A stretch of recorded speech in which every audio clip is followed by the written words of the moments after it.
Good to go. Welcome everybody to Read Ballarat Term 4 Local Stories. I'd like to begin by acknowledging the traditional owners of the land that we live and learn and pay our respects to elders past, present and emerging and any Indigenous people with us here this afternoon.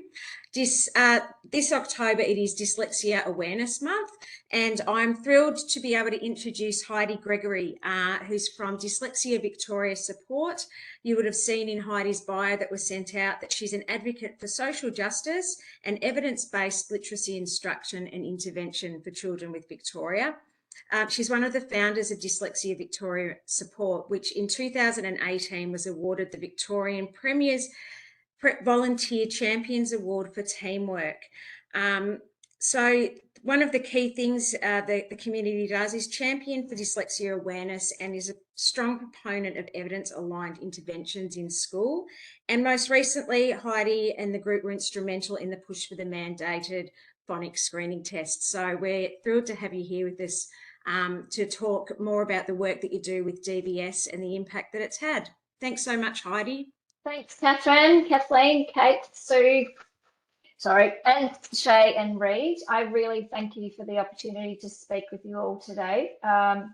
I have some questions set out for me, and if anybody would like to interrupt me as I go, I'm more than welcome to stop the presentation and keep going.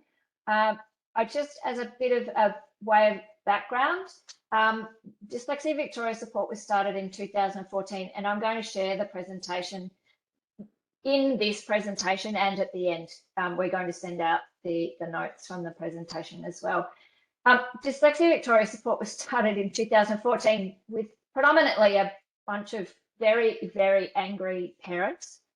We had the support of Spelled Victoria and some speechies and teachers, and a whole group of us met at a Chinese restaurant in Kew, and we talked about how we were going to change the landscape for our kids. We didn't know what we were going to do. We just started a Facebook group, and when we started, we've had lots of admin people roll on and roll off, because as you can imagine, this space is very exhausting and it's time consuming, and we all have either contact or we have children with dyslexia. As was mentioned before, we were instrumental in supporting the Year 1 phonics check. We're not quite sure what that looks like yet. We're hoping it's going to be good. Hoping it's going to be evidence-based, and we hope it's going to focus on the big six. At this stage, we don't know. We are stakeholders with the department, and they've got until next year to get it together. So that's going to be interesting to see what it looks like. And for those schools who are already doing a phonics check of some sort, or diabels or motif, we're not sure what your mandate is going to be for that. I guess it's a case of watch this space. As a bit of background, I know I'm on the clock and I know I can talk for hours and hours about this stuff. So if you want to stop me, please just put your hand up. I have two children. I have a 16-year-old and a 19-year-old, and my 19-year-old was able to get himself through VCE last year. We have had a variety of interventions for their specific learning difficulties. So we have in our family dyslexia, dyscalculia, dysgraphia, autism, anxiety, as you can imagine, as a result of all of that. I have dyscalculia, which has not stopped me from being a program support person for multiple million-dollar contracts at the Dairy Australia. So don't think that having dyscalculia means you can get away with saying, I'm really crap at maths.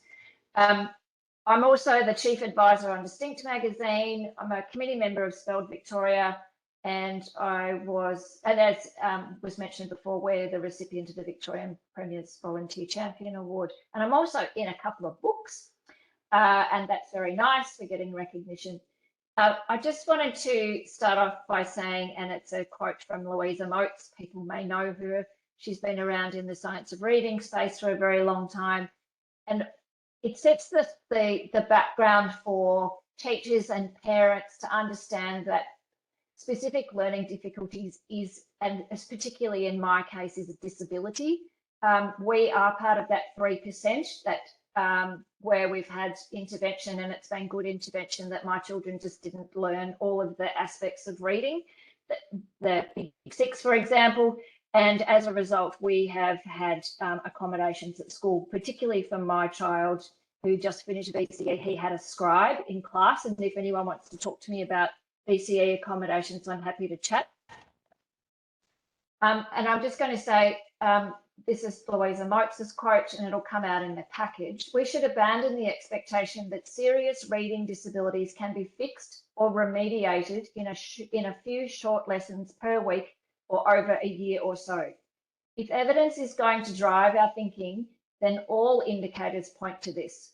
Screen the kids early, teach all the kids who are at risk, skillfully and intensively, and maintain the effort for as long as it takes. Meanwhile, nurture the students' interests, aptitudes, and coping strategies, and trust that most are going to make it in real life. So that's the environment that I want to set today's talk. Dyslexia, many have said, don't have a definition, but if you follow the readings of Spelled and of Pam Snow, the dyslexia has a very distinct definition, and it's listed in the DSM-5, which is the psychologist's manual for diagnosing diagnosing people with dyslexia, and it can be comorbid. So in our case, my children have ADHD as well, and they take medicine to manage their ADHD. And if anyone wants to speak to me about ADHD or ADHD medication, I'm happy to chat to you. So I'm not going to read out the definition. I think a lot of people already know what dyslexia is. It means that it's a difficulty with reading, spelling, and reading comprehension, and it can impede growth and vocabulary and background knowledge. Just checking, Heidi, as well. Are you sharing your screen yet? I just wanted to make sure. No, what I'm going to do is I'm going to flick through a lot of this because we already know what it looks like. Right, I just wanted to check. Thanks. Yep. Dyslexia accounts a specific learning disorder in dyslexia is the most common form of a disability. If people don't know what this looks like already, I suggest that you can join the Reading Teachers group, or you can join Dyslexia Victoria Support for a more diverse conversation around dyslexia. What I'm going to do is I'm actually going to share my screen now.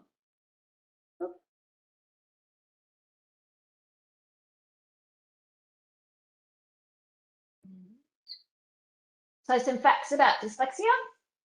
Australian surveys have indicated that 10 to 16% of students are perceived by their teachers to have learning difficulties that have support needs, particularly in literacy, that go beyond those normally addressed by classroom teachers. I want to make it clear that my children are not lazy children, and everyone wants to learn to read. Reading and writing letters backwards is not a sign of dyslexia. A lot of this information may not be news to you already. Dyslexia does show up early in primary school. However, if you are in a situation which I found myself in, that my children weren't thriving in the classroom, you will see that this will happen in family members. You may have a person in your family who didn't enjoy being at school or really struggles to finds it difficult to read and to spell. That's a good indicator that, you know, the genetics of dyslexia has turned up somewhere. Children with dyslexia don't need to try harder. They need to be taught by qualified teachers with specific learning difficulties training. Now, not specific, but what they do need is explicit teaching in systematic synthetic phonics, decodable text and audiobooks. Dyslexia can't be cured. Often I see people sending in a message to Dyslexia Victoria Support asking whether a program is suitable for their child. Particularly, there's a list that Pam Snow came out with, and in the Learning Difficulties Guide for Parents, Understanding Learning Difficulties Guide for Parents, and there's an equivalent teacher guide where some programs like Alison Lawson or a behavioural optometrist, for example, say that dyslexia can be cured. Dyslexia is lifelong. That's why they call it a disability. Dyslexia is not remediated by a pair of glasses or vision therapy, as I indicated before, behavioural optometry. They can be comorbid, but in the dyslexia perspective, they can't be remediated with those tools. Reading to children at home will not teach them how to read. I've just been doing some research into Marie Clay, and reading begins at home, and it's a big fat lie. Dyslexia is supported and accommodated for in TAFE University and at college. What I wanted to do was to cover off some questions that people were asking me about dyslexia and what would happen, or what support can we give when you've identified, or when you suspect that somebody may have a learning difficulty, or that they're struggling to read. It might just be as simple as struggling to read. What I suggest to do is to start, for parents particularly, is to start up a student support binder. Now, that binder is a collection of as much evidence as you can find. So that might be school reports, or NAPLAN, or awards, or a cognitive assessment, or a speechy assessment, or an ILP document from school, or a document outlining intervention that has been provided by school, or it might just be an email you've had with your student, with your parents, or with parents with teachers, because I understand the audience is a bit of both, where you need to start collecting the evidence, and it builds a binder. And the binder, in effect, is evidence that a child is struggling. And I run a workshop on developing binders. What this is used for, it predominantly, and if you've got a child with comorbidity, is that you can use it for NDIS case managers, is that what we're trying to grab a picture, a complete picture of your child or a child in your classroom. And that is to understand where their weaknesses might be. Screening, which is why we supported the Year 1 phonics check, screening in this capacity is absolutely vital. And let's hope that the department develops something that's going to be useful in our environment. And if you don't feel it is useful, because it's part of the EOI, there are other tools around, as I mentioned, Diabels and Motif before, but the Literacy Hub, the federal government, provides a screening test that you can do that's free. And there's also one available at Ausspelled, and you can go and have a look at their websites.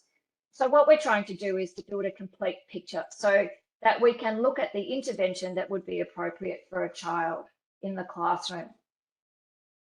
And in order to do that, also are accommodations. We need to look at, if you've identified a child who's struggling, and you may or may not have a diagnosis, that's up to a parent or a discussion with a parent to decide. What you can do is, in the meantime, is introduce accommodations in the classroom. So things like try not to penalise for spelling. So what we're trying to do is we're looking at the possibility of offering intervention. So the decision whether a child or not has dyslexia or not hasn't been decided, but you can introduce accommodations into the classroom. My child was given a scribe, but we already had a diagnosis prior to grade 6 and another one after grade 6 as per VCAR. Depending on a child, they may want to use a calculator in class. Now that makes it difficult if every child wants a calculator in the classroom. I guess this is at a policy level and a discussion that schools need to have. Make reading out loud optional. There's a meme that came out recently from Georgia Ryan, who works in this space as a dyslexia warrior. She posted a child sitting in class calculating how many children there would be before she or he were chosen to read out loud. You're setting the classroom environment to be inclusive and equitable. So if you have a child who finds it very difficult to read out loud in school because they might be having anxiety, I think it's a really good idea to ask children first whether they want to read out loud. My children don't. I have one daughter who's received a lot of intervention, and she still doesn't like reading out loud because she's so anxious and she's so self-conscious of reading out loud in case she makes a mistake. It will come down to the team, if you're at school, to talk about what accommodations that you need to provide, and whether you're offering an ILP at either the identification stage or in response to a diagnostic assessment. I can recommend that all teachers investigate how to read a diagnostic assessment. It would certainly would have been beneficial for me. When I walked into the school with a diagnostic assessment, everybody looked at me blankly. And that's very frustrating when you're going into a meeting and you think everybody's on the same page and they can't be. So just following up from that, if you're writing an ILP with a child, or you're working with parents to start writing SMART goals, this is that, and you'll get this in the pack. This is the areas. We want SMART goals. We want them meaningful. We would like them to be able to be targeted for a child, and we want them to be able to be time bound. So for a parent, and you're going into an ILP and you've written an ILP and put a lot of effort into it, it's not very rewarding if we don't carry them over from one term to the next, or from 1 year to the next, going with the student profile. If you suspect a child in your class is really struggling and you suspect that there may be dyslexia, you can have that conversation with your leadership team to understand where the school stands on assessments, whether you can offer a SSS diagnostic assessment, or what the options are for parents. I expect it from a policy perspective, you really need to be clear on what you're going to tell the parent, because you'll have parents who will appear to you with a diagnostic assessment, and then you need to start working with them specifically about how you set targets and what intervention you're going to be providing. As I said, that binder for parents and for teachers is absolutely necessary when you get cognitive assessments done. And the more intervention evidence that you have, the better. It just means that as parents, we're not grasping at straws to try and prove that we've had 6 months of intervention because some cognitive assessments require it. So if you're looking for an assessment, then a psychologist would be the person. But if as a teacher, you're more than capable of running assessments. Your school will have an assessment process, I imagine, but if it doesn't have one, please go out and seek one. Universities are booked up. There's a long wait list at Spelled Victoria.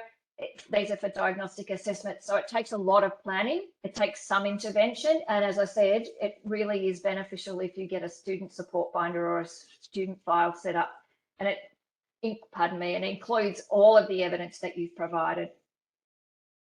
So how to advocate?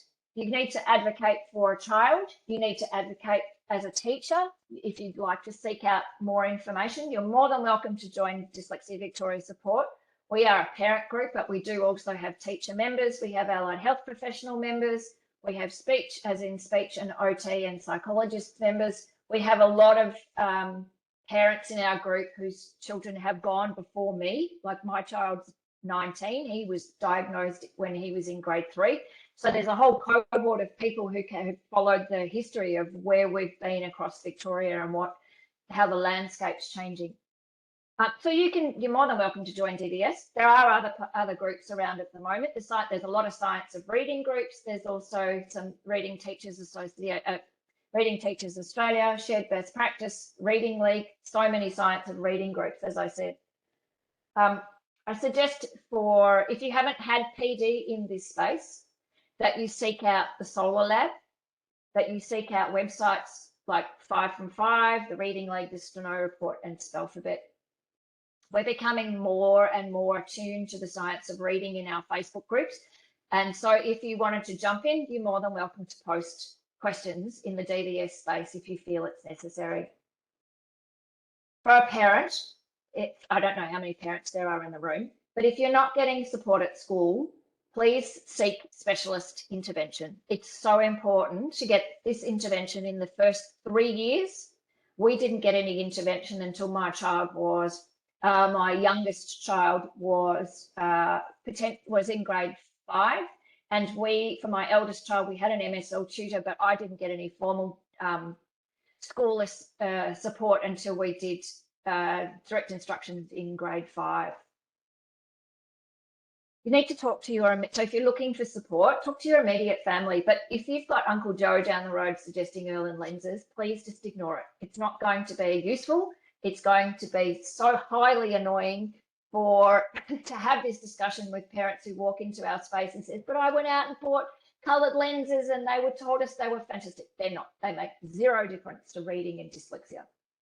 And there's a whole one of the books that I'm going to suggest, and I'm actually going to stop sharing because I've got some resources and you're probably sick of listening to the sound of my voice. Now I just have to work out how to stop sharing.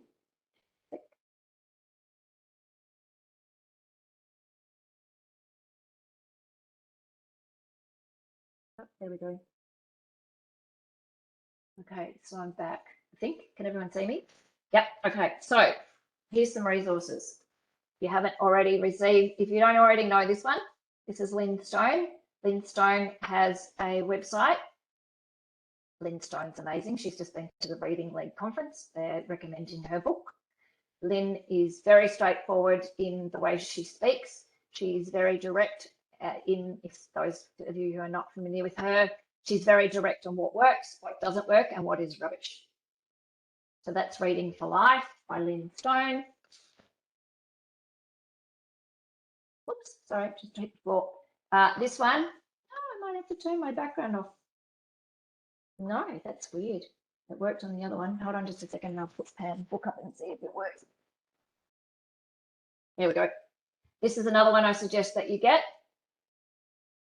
This is the Bible for the parents who are looking for interventions and refuting those people who claim that all of those mucky old programs work. We know they don't. And this includes convened and Cellfield and behavioural optometry, special diet, balanced literacy and reading recovery. You will find them in here, and they're not supported by evidence-based approaches. So that's the next one. You're not going to see, obviously it's not going to work. Understanding Learning Difficulties, a practical guide for parents is a goldmine. It's free. It's in the resources as I'll flick through them. And my next slide just talks about what isn't, it's rubbish, what is rubbish and what we shouldn't be supporting our children with.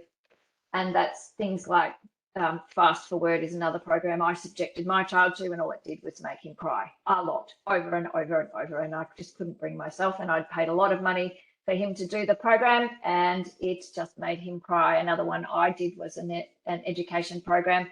I got sucked into the marketing and I thought that it was going to teach my child to read. Well, as we know, whole word is not going to teach our children how to read. It's decoding that does, and this program does not. I've even had discussions with people about osteopaths, and the osteopaths and backcracking can help their brains work. Well, that's just rubbish too.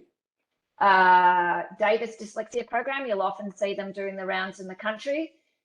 Davis doesn't work. There's no evidence behind it, and the program was developed before MRIs were MFRIs. No, that's not it. It'll be MRIs, looked at brain development and the parts of the brain that work when reading. That doesn't work either, and we often see them, as I said, circulating in the country because we know parents are desperate and vulnerable.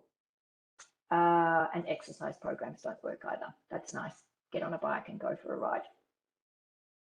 Learning Difficulties, spelled Victorian Speech Pathology, are organisations that provide support if you're looking for external assessments. As I said, most of the universities will not open their assessment books until February 2023, which means that if you have a child in the senior years who are looking for an assessment for VCAR, because VCAR asks for it's a mandate, you will need to get an assessment, and a diagnostic assessment that you had before grade 6 is not going to be accepted by VCAR. You have to go back and get, which is just so expensive and ridiculous. We're working with VCAR at the moment to discuss how we can possibly phase that out. It's going to be a long one. I will share this screen because this is training that is mostly free training for debt. There is a really good webinar series in the first point that Tanya Seri worked on, and this will come out in the notes as well. Supporting learning difficulties with dyslexia. It's on the deaf education platform, and there are lots of information on that platform about where to go to, and they're free and they're really long and they make a lot of sense. They're very in-depth.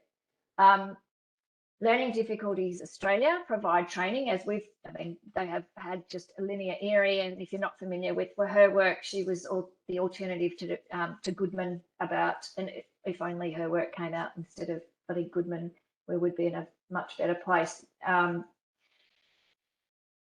focus was on decoding.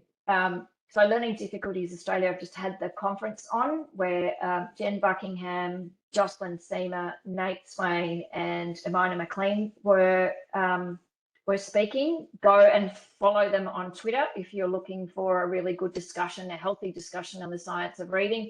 If you're not into Twitter, go and watch their blogs. They come up every now and then. Dyslexia Victoria Support have just released Amina McLean's slide pack. And if you're an LDA member, which I recommend, the slides will be available there. Spelled Victoria runs Sounds Right training. And the Sounds Right training, I believe, is held 4 times a year. And that's undertaken by Ashraf. It's over 6 weeks. It's a very cost-effective program. It's only $800. It's the best one. The Learning Difficulties Australia and Ausspelled both recommend Sounds Right. Thank you. And the other one is the Solar Lab at La Trobe University. They do run short courses. They're amazing. I've just finished doing the senior secondary course with Pam Snow and Tanya Seri, and it's relatively cheap. It's like $250. You get 4 weeks of amazing support. You get to speak to Tanya, or you get to post questions to Tanya and Pam, and you can interact with them. They're not recorded, they are actually live, and that's the best. I'm going back to do the introduction for next year. So as I wind up my slides, because I have 6 minutes and 51 seconds left, what do I want for next year? So we want to make a difference for our kids. My children obviously missed out on getting quality intervention in the first 3 years, and for us that's a lifelong disability.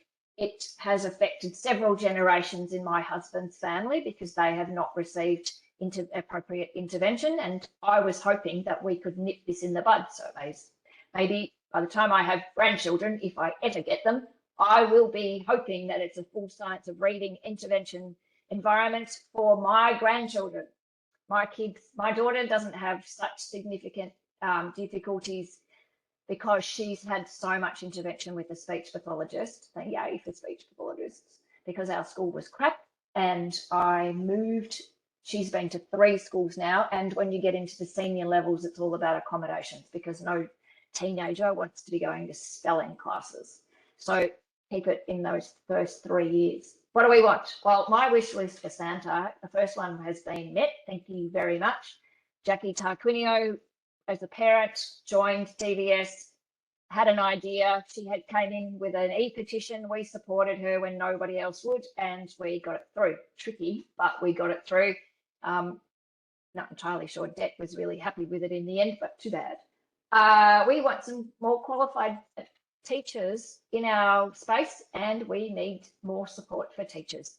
We need more PD. We need more time to go and talk to parents and speechies and psychs.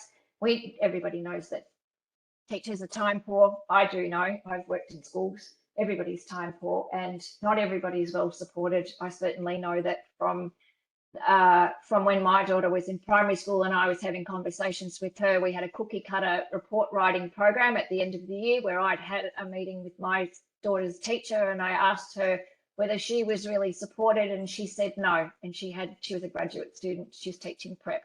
So we had a school that was employing service teachers in prep who had no idea about reading. And they were engaged because they were cheap.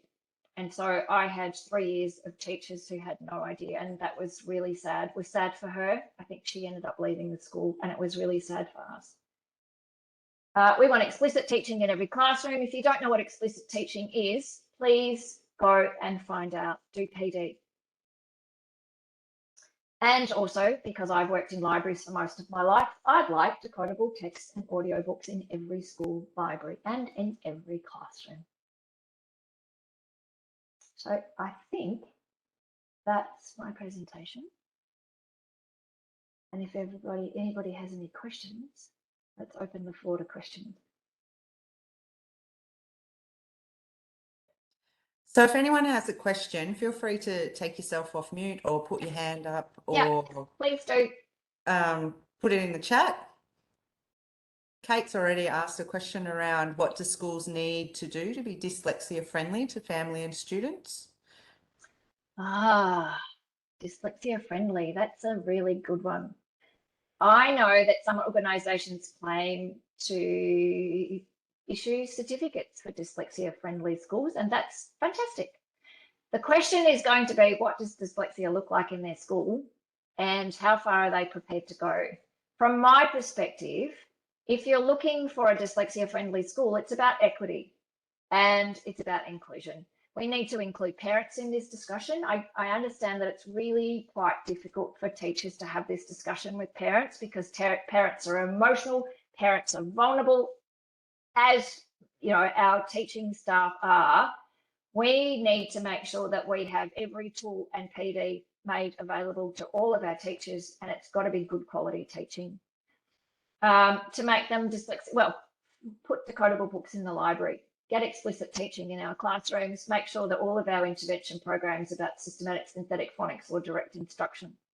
And we need to screen our children, and we need to screen our children early. It's on the 5, and we also need to make sure that we're teaching the big 6. And for those people who don't know what the big 6 are, and I'm going to have to use my memory, and I've got a terrible working memory, is to go through the big 6. So it's phonics, phonemic awareness, oral language. Come on, help me out. Fluency. Comprehension and fluency. And vocab. And vocabulary. So that's the big 6, 7. And we need to make sure that we are teaching a broad range that encompasses that. And that's got to be a policy change. And it's got to come from the top. There's no point in teachers, and there is a point, in teachers trying to change the environment, but the leadership is where it's got to be. I've struggled with leadership at 2 of our schools. One of them was fantastic and said, we don't provide any intervention. And for me, that was fine. They did actually have toe by toe, which is dry and boring and long. And there's some fantastic ones out there as an alternative, like spelling and reading mastery.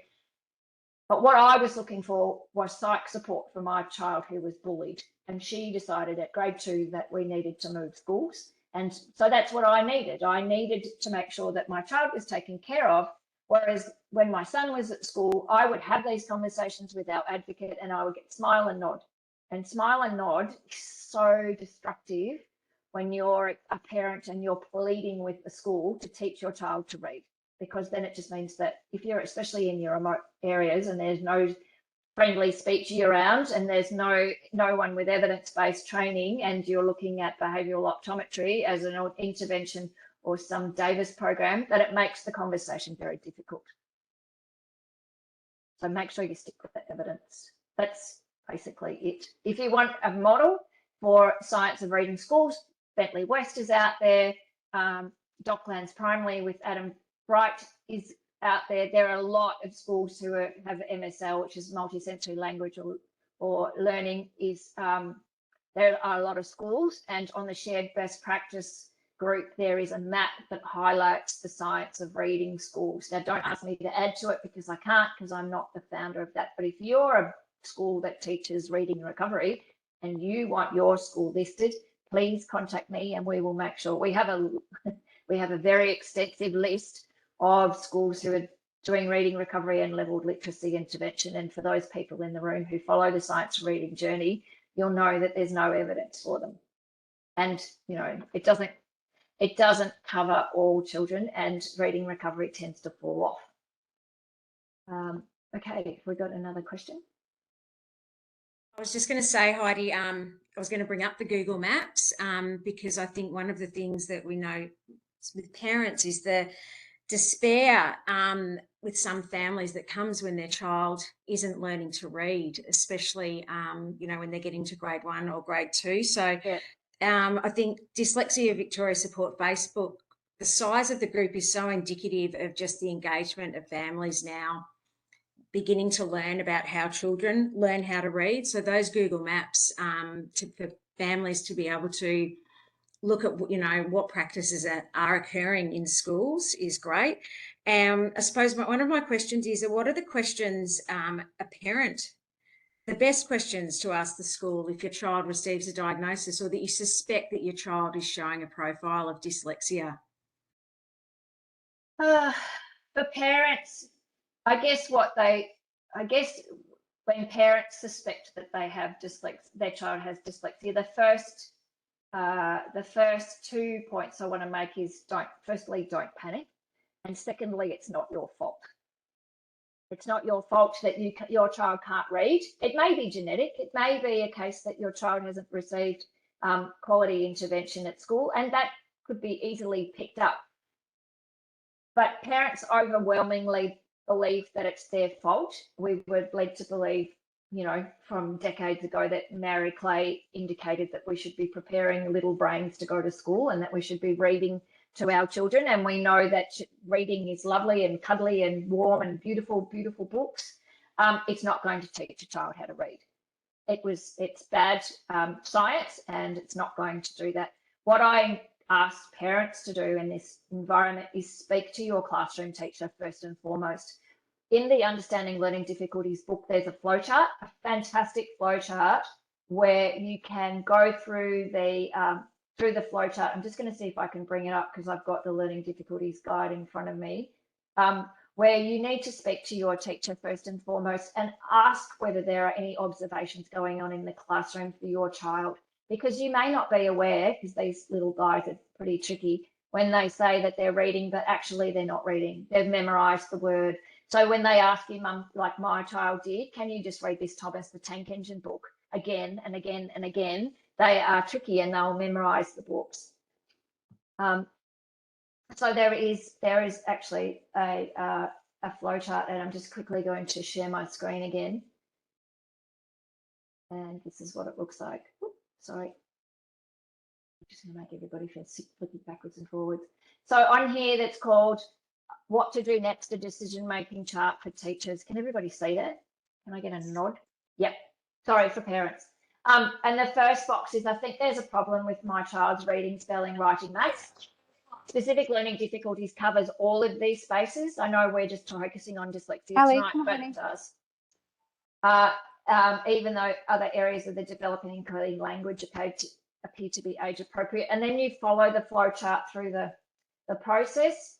So if you think that your child is struggling, you can work through this process, and it gets to the bottom, which says your child is likely to require ongoing individualised instruction using systematic synthetic program and the provision of class-based accommodations to support their learning. So it walks through that. I would also say in this particular space, direct instruction works well. It's an equally evidence-based program, and then you can just work through that with your teacher. But if you've got concerns, first start there. If you don't get a resolution to how you're feeling, whether you think that this is being picked up in your school, you're more than able to go and seek an independent assessment from either a speechy or from a psychologist. But you, as I said before, you need to make sure that you're pulling in the evidence of what has been offered at school. There may have already been intervention offered to your child. You may not know. My child was put into a reading recovery class and I had no idea. It wasn't until my son flagged it with me that I actually realised that he had been in one. So this little book, so I'm just going to close everybody's eyes for the time being because this is what it looks like. This is the guide. This book is available in my notes at the back as a resource, and you'll see it scattered throughout the presentation. So that's what I just wanted to work through with parents, that there is actually a guide. You don't have to do this on your own. There is lots of support out there for people. Join the Facebook group. If you're unsure about what to do, join DVS, post a post, and it doesn't matter whether you're a teacher with children who are dyslexic or a parent, or you're a teacher and you just want to join DVS. Often we've been praised because we've said that we are the voice that teachers can't have, because, you know, of course, teachers are working in a government environment and don't feel free to share stories. We can post anonymously, and we've been thanked for doing that recently. Some reading recovery teachers have come out to say that they feel so bad because they've been teaching children for so long with reading recovery or balanced literacy and have realised that their practices may not have worked, or that they've tried everything that they possibly could and their training just didn't take them to the point where they were actually making a significant difference to children's literacy abilities. I know we talked about this before. Catherine, and we were talking about some teachers may feel absolutely awful that they've been teaching in a way that may not have been helping children to learn how to read, but we have to draw a line in the sand at some point and say we're moving forward and we're moving into a science of reading environment, which may not have been helpful in the past and certainly wasn't for my children, because I've had to take it upon myself to get intervention and assessments and support for VCAR, and we were at a really good school and I've had to pay private school fees because our local high school could not support us, and I've tried to advocate very hard. But we are changing the landscape. We've got a lot of things on the boil in DVS. We're meeting with the Minister's Advisor on Monday. We're meeting with VCAR next week. We're still doing lots of advocacy work. I don't know, Catherine, did you get an opportunity to circulate the list of things that we've worked on? We've been involved with so many. We've done, we've completed 4 submissions and 1 parent survey. That's it, which is up on the DVS website. We'll send that out in the pack at the end as well. Yeah. We've run 7 campaigns and petitions to petition, and we've hit 1 successful one out of the 7. And so far since 2016, we've appeared 21 times in the mainstream media. We have a very close relationship with Education HQ. The Education Union are finding it very difficult at the moment. We hope that we're going to be able to have meetings, but so far they haven't come on board, which is very disappointing. But, you know, we've got an open door and we'll talk to anybody about anything, as you can imagine I do. The Liberal Party have come up with a better reading program. We were hoping that the Labor Party were going to come up with something that that was going to match this. It looks as though, because we go into caretaker mode next Tuesday, we're not going to get an opportunity to do that.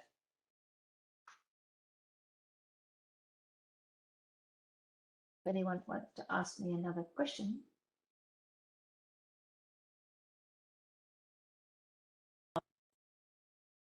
I was just going to make them, sorry, someone got a question.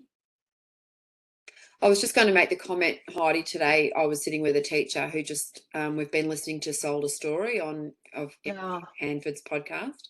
Yes. And she just looked at me and she said, I just feel so guilty, Shay, for all the kids that we've taught the wrong way.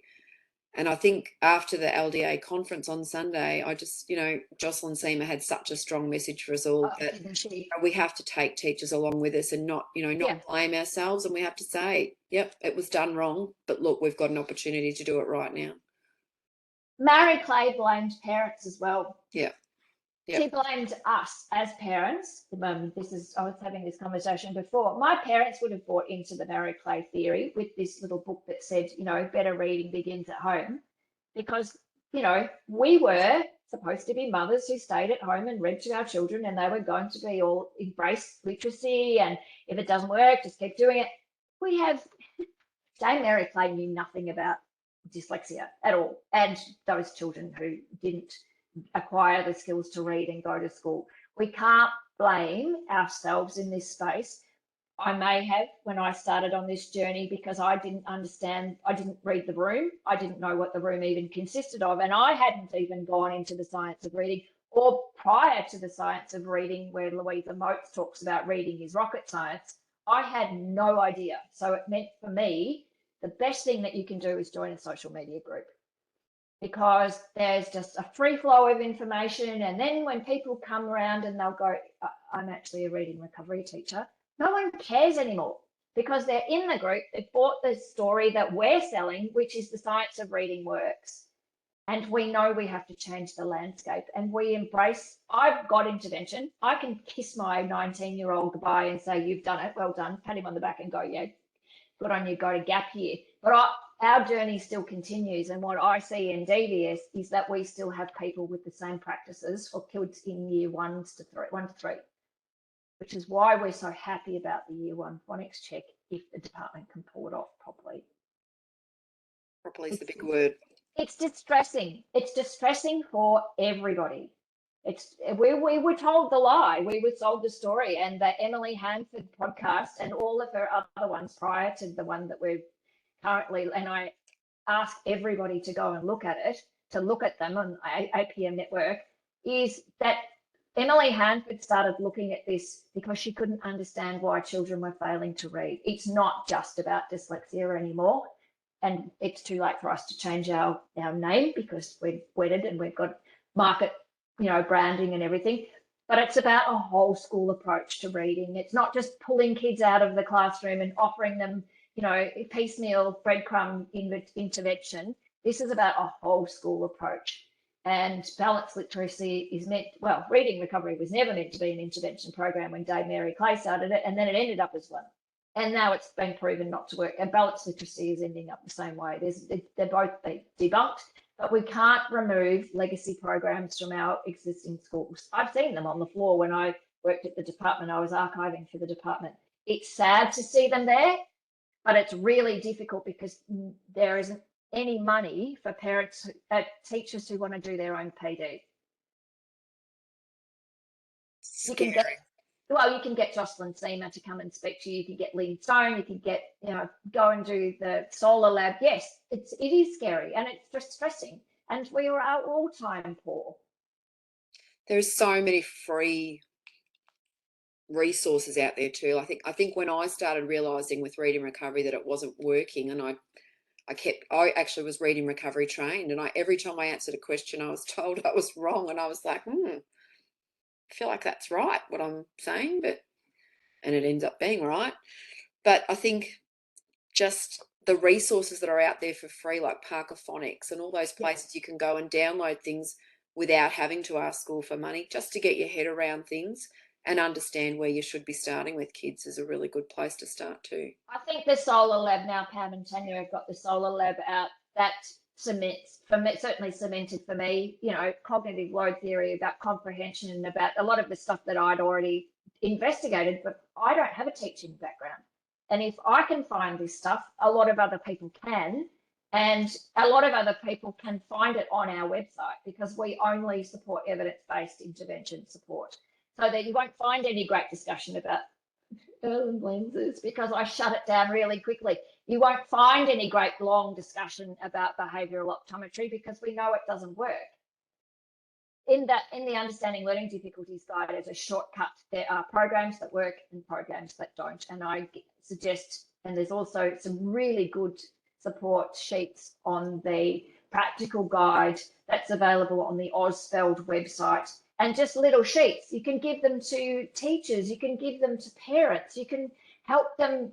This is part of, and I was having a conversation with somebody the other day. I worked in the State Library for a really long time on a desk that provided books, and I have discovered that we talk about things, but we don't talk about things enough to explain to people that this started, it stopped, there's not enough evidence for it anymore, and so we're starting again and we're going forward.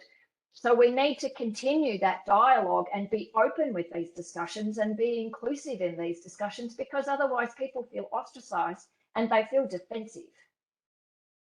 And we don't want defensive people working in this space, because it's too hard. It's too hard as a leader, it's too hard as a parent, and it's too hard as teachers and advocates to work in this space. We all need to be working together on the Jocelyn Seamer bus, which is going forward, which is the Science of Reading bus. Or else they just hop off and retire. I'm sorry. So I don't have time to, I do this full time. I've thrown in my job because I know that this is a really important thing to do, and we need to advocate with the government and with the department, and we need to keep going until, we get acceptance in every school. I don't know what the Year 1 phonics mandate is going to look like, but I certainly hope it's good. And we've opened the door. We've opened the door to Pam and Tanya and to all the academics who can go scrutinise this, because they will know that they are open to scrutiny now. And people said to me originally, oh, well, the Year 1 phonics check, it's not going to make a difference because it's rubbish. That wasn't our focus. Our focus was getting it in schools, because there would have been an opt-in and an opt-out. And I don't know how they're going to manage it. It's not up to me to make that decision. It's up to schools, and it's also up to the department to produce a good tool, which will be interesting to see. Fingers crossed. Yeah, I do hope so. There'll be generations and more generations of kids who can't. And then what do we do when children are identified as having a learning difficulty, or that they're missing some part of it? What are they going to do? I have heard that they're doing teacher training. I don't know what that looks like. But the Science of Reading groups that are coming out will be able to confidently say this works or it doesn't, or this is an alternative. It's amazing. I couldn't have predicted this 12 years ago when I first started advocating in this space. I feel like once you get an idea about it and you've read a bit about it, as a teacher personally, you start teaching for learning difficulties rather than teaching for the top of the bar. You start making sure that no one's getting left behind and that everyone's getting that same instruction that's going to help the whole class, not just... Yes, and that's what Sarah Asome from Bentley West says. You're supposed to be teaching to the bottom part of the class, not the top. And that makes a lot of sense when you consider that, you know, my daughter would have flown under the radar. I wouldn't have. She reads adequately, whereas my son just would have avoided it at all costs. So he wasn't even engaged in the class. Mm. But he passed, and that's all and that's what the school, you know, that's school support. That is school support. But you don't want kids with poor literacy going into secondary school because then it burdens the secondary schools. But you can't get a teenager. I couldn't privately get a teenager to go to spelling classes. It was done, dusted. It was way too late. Mm-hmm. Too late. And that's devastating. It really is. Yeah. Any more questions on there, Kath? Not that I can see. And we've got 5 more minutes left if anyone has something else. This is our non-volunteer part. Yeah. It's okay. Normally I get chatty parents and that's fine. Yeah, look, if anything is a takeaway for this, join a social media group if you haven't already joined one.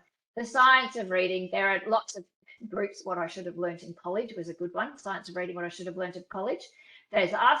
I mean, we tend to focus on the parent side of it, and we do have a lot of parents who blurt because they're frustrated and because they're, you know, you can hear their internal anguish that their children are not being able to read and they don't know what to do.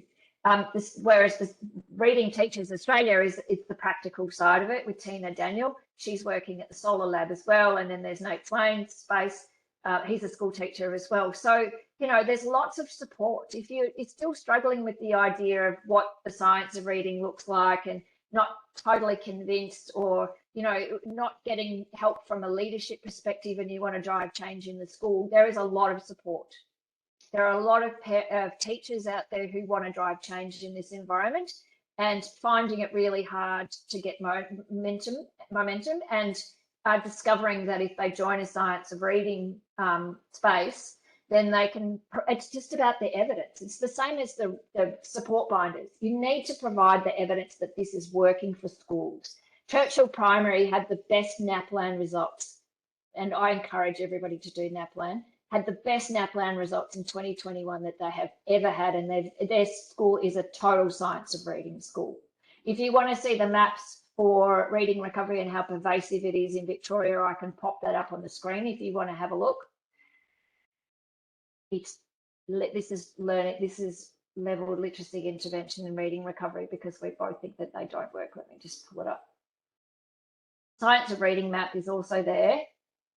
Of course, I've got people sending me messages. Here we go. We have a separate one for, let me just pull up the state government one. We have one for Catholic Ed as well.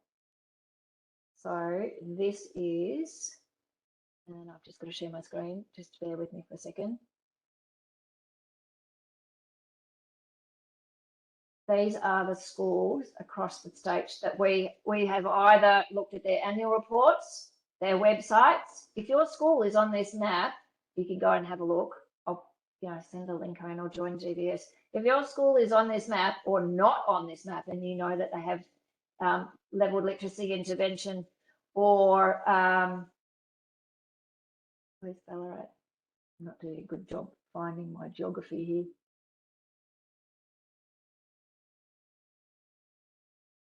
We don't have many from your space. If you know schools are doing reading recovery or level literacy intervention and not on this map, please send me a message, because we take this back to the department, because the department, even though they don't support reading recovery anymore, they still are supporting balanced literacy, and they say that they've withdrawn support for for reading recovery. Sorry, I'll make it bigger. We know that there is reading recovery in these schools because you can just check a website. If you are not listed on here, where is?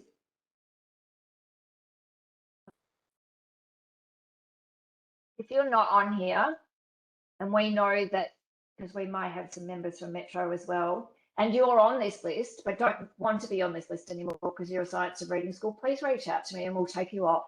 But we want to make sure that you don't have reading recovery or leveled literacy intervention mentioned on your website. If you're a science of reading school, yell it out, shout it out to everybody, because parents look at school websites. Don't just think it's an internal website, it's a forward-facing website as well.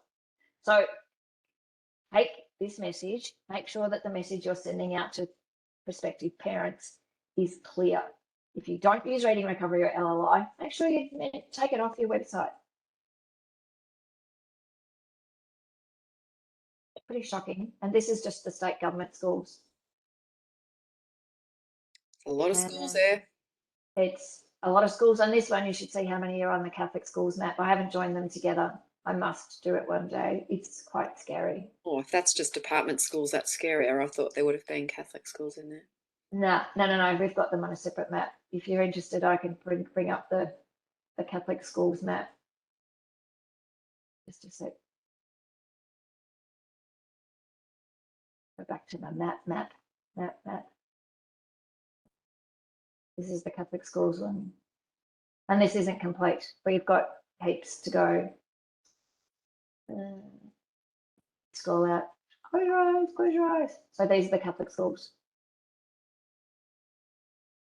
that we know of. I hope we're not on it. We don't teach it. If anybody else has any questions for me, or you want to take it offline, I'm happy to answer questions, or just send me a message and make some time to talk. I understand there'll be a lot of people who don't always agree with what I have to say, but this is my parent perspective. And just thanking you tonight, Heidi, for sharing all of this information with everybody, because teachers need to know that there's someone out there for parents who's advocating for parents in this environment, and that they're not alone. So many people feel alone in this space, and to be able to come out and have someone like you advocating for them is wonderful. Thank you so much, Shay. Yes, we all felt alone when we started this, and we all felt as though no one was listening to us in our schools, and that we couldn't get support because we knew as parents that something was wrong. And that's that gut feeling that doesn't go away when you're looking at it and going, nah, something's just not right.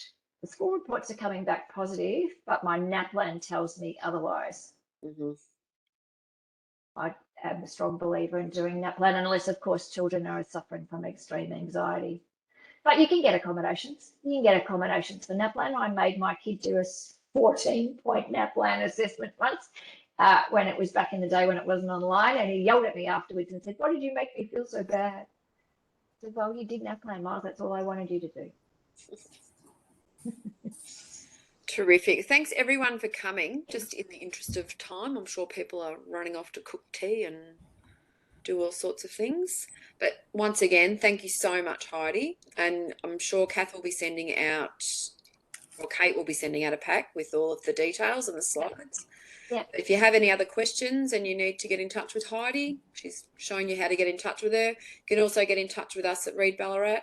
And yeah, I was just actually going to add that other one with Think Forward Educators and their mentor program. So people who want a teacher as a mentor can jump on there and have someone who will work one-on-one with them in this space as well. So there's so many avenues at the moment.